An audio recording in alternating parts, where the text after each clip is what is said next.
Hey Internet, so this is my coding project for cost analysis. So basically you compare two methods and it will bring up a bar graph for dollars per hour, and it also has another graph indicating what the actual completion time is and the total cost. So let me demonstrate. So let's say method 1 is $3,000 for the total cost, and it costs 30 hours to complete. Method 2 is $2,894, and it takes 120 hours to complete. So here is your bar graph. So it costs $100 per hour for method 1, and it costs $24.12 for method 2. And then on your second graph, it shows you the total hours and total cost. So the dashed lines line up where it indicates where it is, and then the solid lines just indicate just an extension if you project it outwards.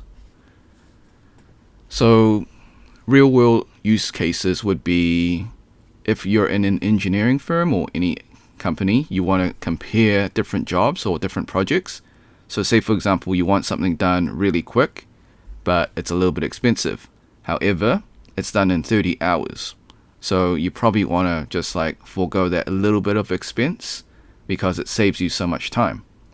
But if you're early on the budget, or like you're early in the project and your budget is really tight, then maybe you want to do the second option. But another real world use case is that it just doesn't have to be comparing costs for jobs.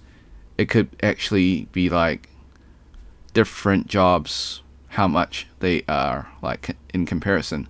So say for example you're working in a software engineering job that pays you $100 per hour, or you're getting paid minimum wage in the second job. So different use cases in real world, but that's what you would use for cost analysis.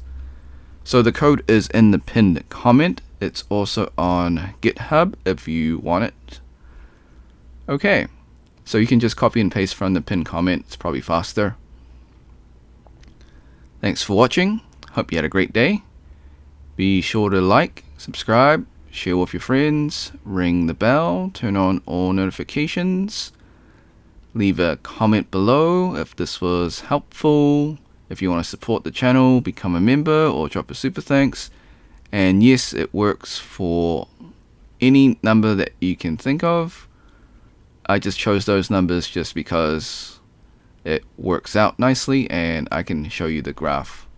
But just for demonstration purposes, let's do another one before we end the video. So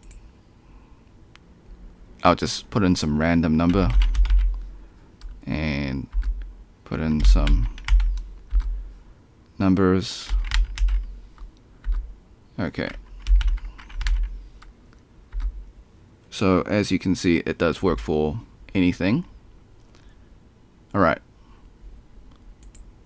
Thanks for watching. Hope you had a great day. Until next time, see ya.